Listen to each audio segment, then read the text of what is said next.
السلام علیکم۔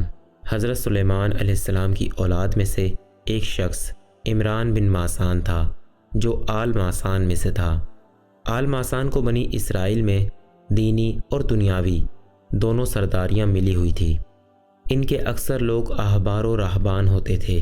ان کی اہلیہ کا نام ہنا بنت فاکور تھا۔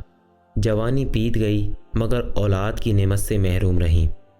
ایک دن ایک درخت کے سائے تلے بیٹھی تھی کہ ایک پرندے کو دیکھا جو اپنے بچوں کو دانہ کھلا رہا تھا۔ یہ منظر دیکھ کر دل اور بھی زیادہ بسیج کیا اور اب اولاد کی تمنا پہلے سے بھی کہیں زیادہ ہو گئی۔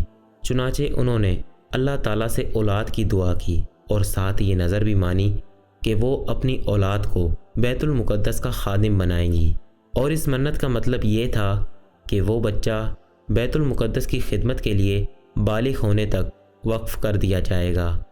چنانچہ بالغ ہونے کے بعد اسے دو باتوں میں سے ایک کا اختیار دیا جاتا تھا کہ اگر اس نے بیت المقدس کا خادم رہنا ہی پسند کیا تو اسے بیت المقدس میں رہنے کی اجازت دے دی جاتی، اور اگر وہ جانا چاہتا تو جہاں چاہتا چلا جاتا۔ اور یہ نظر صرف لڑکوں کے لیے مانی جاتی تھی، نہ کہ لڑکیوں کے لیے، کیونکہ عورتیں بیت المقدس کی خدمت کے لیے موزوں نہ تھیں، کیونکہ انہیں حیض وغیرہ آتا رہتا ہے۔ اللہ تعالیٰ نے ہنا کی دعا قبول کی اور انہیں حمل ٹھہر گیا۔ دوران حمل ہی عمران اللہ تعالیٰ کو پیارے ہو گئے اور ہنا پیٹ کے بچے کے ساتھ بیوہ ہو گئیں۔ انہوں نے اللہ تعالیٰ کی طرف متوجہ ہو کر دعا کی، پروردگار، جو بچہ میرے پیٹ میں ہے اس کو تیری نظر کرتی ہوں اور اسے دنیا کے کاموں سے آزاد رکھوں گی، تو اسے میری طرف سے قبول فرما، تو سننے والا اور جاننے والا ہے۔ جب ہنا نے بوقت ولادت بچہ جنا تو وہ لڑکی نکلی۔ جی ہاں، یہ لڑکی ہی مریم بنت عمران تھی، حضرت عیسیٰ علیہ السلام کی والدہ ماجدہ۔ چنانچہ ہنا نے بارگاہ الہی میں عرض کی، پروردگار، میرے تو لڑکی ہوئی ہے، اور جو کچھ ان کے ہاں پیدا ہوا تھا اللہ کو خوب معلوم تھا، اور کہا کہ لڑکا نظر کے لیے موزوں تھا کہ وہ لڑکی کی طرح کمزور نہیں ہوتا، اور میں نے اس کا نام مریم رکھا ہے، اور میں اس کو اور اس کی اولاد کو شیطان مردود سے تیری پناہ میں دیتی ہوں۔ اگرچہ بیت المقدس کی خدمت کے لیے لڑکا ہی موزوں تھا، مگر بسا اوقات رب تعالیٰ کی عبادت اور اس کے ہاں اعمال قبول ہونے کے اعتبار سے لڑکی زیادہ افضل ہوتی ہے۔ پھر ہنا نے بچی گود میں لی اور بیت المقدس میں رہائش پذیر مجاوروں کے پاس آئیں۔ چونکہ عمران ان کے خاوند اپنی زندگی میں بیت اللہ کے امام رہے تھے، اس لیے امام صاحب کی بچی اور بیوی کو دیکھ کر لوگ دوڑے آئے، اور ہر ایک کی خواہش تھی کہ بچی پرورش کے لیے مجھے دے دی جائے۔ اس زمانے میں حضرت زکریا علیہ السلام اللہ کے پیغمبر بھی تھے اور بچی کے رشتے میں خالو بھی لگتے تھے، اس لیے انہوں نے بچی کو گود میں لینا چاہا، لیکن لوگ اپنی بات پر مصر تھے۔ چنانچہ قرعہ ڈالا گیا جو حضرت زکریا علیہ السلام کے نام نکل آیا۔ وہ یوں کہ سب نے اپنی اپنی کلموں کو جس سے وہ تورات لکھتے تھے پانی میں ڈالا تو سب کی کلمیں ڈوب گئیں، مگر حضرت زکریا علیہ السلام کی قلم سطح آب پر تیرنے لگی۔ چنانچہ آپ نے بچی کو لے کر سینے سے لگایا اور جا کر ان کی خالہ ام یحییٰ کے حوالے کر دیا۔ وہ بچی کو دودھ پلاتی رہیں یہاں تک کہ بچی بڑی ہو گئی۔ مریم علیہ السلام کے لیے مسجد میں ایک اونچا کمرہ بنایا گیا جس تک سیڑھیاں چڑھ کر ہی پہنچ سکتے تھے، اور وہاں حضرت زکریا علیہ السلام کے علاوہ دوسرا کوئی نہیں جاتا تھا۔ مریم علیہ السلام اس میں اللہ تعالیٰ کی عبادت کرتی رہتیں اور اپنی باری آنے پر بیت المقدس کی خدمات بھی بجا latیں۔ بنی اسرائیل میں آپ کی عبادت گزاری کا بہت چرچا ہو گیا، اور ان کے پاکیزہ احوال بچے بچے کی زبان پر تھے۔ زکریا علیہ السلام جب بھی ان کے پاس اوپر جاتے تو بے موسم کے تازہ پھل رکھے دیکھتے، چنانچہ گرمیوں میں سردی کے اور سردیوں میں گرمی کے، تو حیران ہو کر پوچھتے، اے مریم، یہ کھانا تمہارے پاس کہاں سے آتا ہے؟ وہ کہتیں، اللہ تعالیٰ کے ہاں سے آتا ہے، بے شک اللہ جسے چاہتا ہے بے شمار رزق دیتا ہے۔ اللہ تعالیٰ نے مریم علیہ السلام کو بڑی فضیلت بخشی اور انہیں دنیا بھر کی عورتوں پر منتخب فرما لیا۔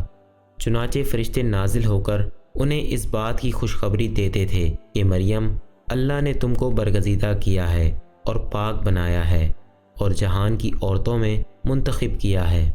ایک دن آپ مسجد سے پانی کا مٹکا بھرنے نکلیں تو ایک فرشتہ ان کے سامنے پورے ایک انسان کی شکل میں ظاہر ہوا، جس کو دیکھ کر آپ بے حد ڈر گئیں اور سمجھی کہ شاید یہ آدمی میرے ساتھ کوئی برا ارادہ رکھتا ہے، تو کہا، اگر تم نیک ہو تو میں تم سے اللہ کی پناہ مانگتی ہوں۔ فرشتے نے تسلی دلائی کہ وہ انسان نہیں بلکہ فرشتہ ہے جس کا برائی کا کوئی ارادہ نہیں، وہ تو اللہ تعالیٰ کی طرف سے قاصد بن کر تمہیں بیٹا دینے آیا ہے۔ یہ بات سن کر مریم علیہ السلام کو پہلے سے بھی زیادہ شدید دھچکا لگا کہ بغیر کسی مرد سے نکاح کیے ان کے ہاں اولاد کیسے ہوگی، اور وہ تو بدکار بھی نہیں تھی۔ فرشتے نے جواب دیا کہ یوں ہی ہوگا، تمہارے پروردگار نے فرمایا ہے کہ یہ مجھے آسان ہے اور میں اسے اس طریق پر پیدا کروں گا تاکہ اس کو لوگوں کے لیے اپنی طرف سے نشانی اور ذریعہ رحمت بناؤں، اور وہ یہ کام مقرر ہو چکا ہے۔ چنانچہ فرشتے نے ان کے گریبان میں پھونک ماری جس سے وہ فوراً حاملہ ہو گئیں۔ اس وقت آپ کی عمر 13 یا 15 سال تھی۔ پھر جب حمل کی علامت ظاہر ہونا شروع ہوئیں، بڑی گھبرائیں اور سوچنے لگیں کس کس کی زبان روکوں گی، لوگ تو بڑی باتیں کریں گے، اس لیے ان سے دور چلی گئیں۔ کہتے ہیں کہ ان کا ایک چچا زاد بھائی یوسف بن یعقوب نجار تھا۔ سب سے پہلے وہ سمجھ گیا کہ مریم تو حمل سے ہیں۔ اس نے اسے بہت بڑی بات سمجھا۔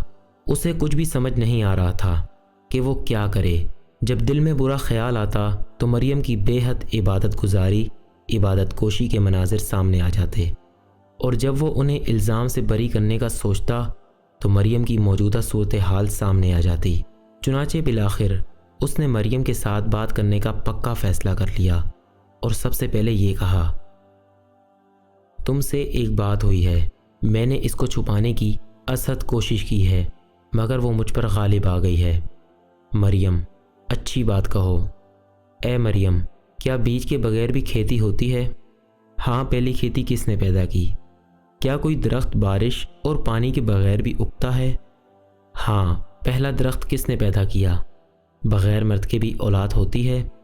ہاں، اللہ تعالیٰ نے آدم علیہ السلام کو مرد اور عورت کے بغیر پیدا کیا۔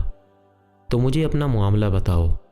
ہاں، مجھے فرشتے نے آ کر کہا ہے کہ اللہ تعالیٰ تمہیں اپنی طرف سے ایک فیض کی بشارت دیتا ہے جس کا نام مسیح اور مشہور عیسیٰ بن مریم ہوگا، اور جو دنیا و آخرت میں باآبرو ہوگا اور خاصان خدا میں سے ہوگا، اور ماں کی گود میں اور بڑی عمر کا ہو کر دونوں حالتوں میں یکساں لوگوں سے گفتگو کرے گا اور نیکوکاروں میں سے ہوگا۔ اس مقام پر بعض مفسرین نے آپ کے حمل کی مدت کے بارے میں چند ایسی باتیں بھی لکھی ہیں جن کی قرآن سے کوئی دلیل نہیں ملتی اور نہ احادیث صحیحہ ان تفاسیر کی تائید کرتی ہیں۔ پھر جب آپ کو احساس ہوا کہ اب وقت ولادت قریب ہے تو ایک کھجور کے تنے کے پاس چلی آئیں۔ پھر درد ذا انہیں کھجور کے تنے کی طرف لے آیا، کیونکہ آپ جانتی تھیں کہ لوگوں میں سے کوئی بھی میری بات کی تصدیق نہ کرے گا اور طرح طرح کے الزام لگائے گا، اس لیے کہنے لگی کہ کاش میں اس سے پہلے مر چکتی اور بھولی بصری ہو گئی ہوتی۔ اللہ تعالیٰ نے جبرائیل علیہ السلام کو آپ کے پاس تسلی دینے کے لیے بھیجا۔ وہ پہاڑ کے نیچے سے ظاہر ہوئے اور کہا، غم نہ کرو، اللہ اپنی رحمت و عنایت سے تیرا والی ہے۔ پھر ان کے لیے کھانے پینے کا سامان کیا۔ ارشاد باری تعالیٰ ہے، اس وقت ان کے نیچے کی جانب سے فرشتے نے ان کو آواز دی کہ غمناک نہ ہو، تمہارے پروردگار نے تمہارے نیچے ایک چشمہ جاری کر دیا ہے، اور کھجور کے تنے کو پکڑ کر اپنی طرف ہلاؤ، تم پر تازہ تازہ کھجوریں جھڑیں گی، تو کھاؤ اور پیو اور آنکھیں ٹھنڈی کرو۔ اگر تم کسی آدمی کو دیکھنا تو کہنا کہ میں نے اللہ تعالیٰ کے لیے روزے کی منت مانی ہے، تو آج میں کسی آدمی سے ہرگز کلام نہ کروں گی۔ پھر آپ نے بچہ جنا اور اس کو اٹھا کر قوم کے پاس آئیں۔ پھر وہی ہونا شروع ہو گیا جس کا ڈر تھا۔ چنانچہ لوگوں نے کہا کہ اے مریم، یہ تو نے برا کام کیا۔ اے ہارون کی بہن، نہ تو تیرا باپ ہی بد اتوار تھا اور نہ تیری ماں ہی بدکار تھی۔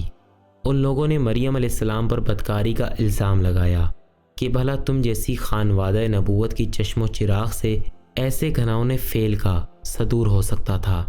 عباس نے الزام لگایا کہ یہ بچہ یوسف نجار کا ہے۔ آپ نہایت غمناک ہوئیں اور غم کے مارے زبان بھی بند ہو گئی۔ لوگوں نے کہا کہ ہماری بات کا جواب دو۔ آپ نے کہا اس بچے سے خود ہی پوچھ لو، جواب اس کے پاس ہے۔ لوگ حیرت زدہ رہ گئے کہ مریم بات کو کس خوبی سے ٹال رہی ہے اور ہمیں ایک نوزائیدہ بچے کی طرف موڑ رہی ہے جو نہ خود بول سکتا ہے اور نہ کسی کی بات ہی سمجھ سکتا ہے۔ چنانچہ جب مریم علیہ السلام نے بچے کی طرف اشارہ کیا تو کہنے لگے، ہم اس سے کہ گود کا بچہ ہے کیوں کر بات کریں۔ اب یہاں سے اللہ کے پیغمبر حضرت عیسیٰ علیہ السلام کا پہلا معجزہ ظاہر ہوا۔ چنانچہ آپ نے ٹھیک اسی وقت اپنے بارے میں اپنی رسالت اور والدہ کے بارے میں بتلایا۔ کہا میں اللہ کا بندہ ہوں، اس نے مجھے کتاب دی ہے اور نبی بنایا ہے، اور میں جہاں ہوں اور جس حال میں ہوں مجھے برکت والا بنایا ہے، اور جب تک میں زندہ ہوں مجھے نماز اور زکوٰۃ کا حکم دیا ہے، اور مجھے اپنی ماں کے ساتھ نیک سلوک کرنے والا بنایا ہے، اور سرکش اور بدبخت نہیں بنایا، اور جس دن میں پیدا ہوا اور جس دن میں مروں گا اور جس دن زندہ کر کے اٹھایا جاؤں گا مجھ پر سلام اور رحمت ہے۔ یہ تھے مریم علیہ السلام کے بیٹے حضرت عیسیٰ علیہ السلام، جو اللہ کی سچی بات تھے، جس میں لوگ شک کرنے چلے تھے مگر اللہ تعالیٰ کے امر سے ناواقف تھے۔ لوگ مریم کو پتھر مار کر سنسار کرنے آئے تھے، مگر جب گود کے بچے کے منہ سے ایسی معجزانہ باتیں سنی تو کھڑے کے کھڑے رہ گئے، پھر دوبارہ اس بچے کے بارے میں کوئی بات نہ کی۔ امید کرتا ہوں آپ کو یہ ویڈیو پسند آئی ہوگی۔ ویڈیو کو لائک کریں، اپنے دوستوں کے ساتھ شیئر کریں اور چینل کو سبسکرائب کرنے کے بعد بیل آئیکن کو پریس کر دیں تاکہ آپ کو لیٹسٹ ویڈیوز کی نوٹیفیکیشن سب سے پہلے مل سکے۔ جزاک اللہ۔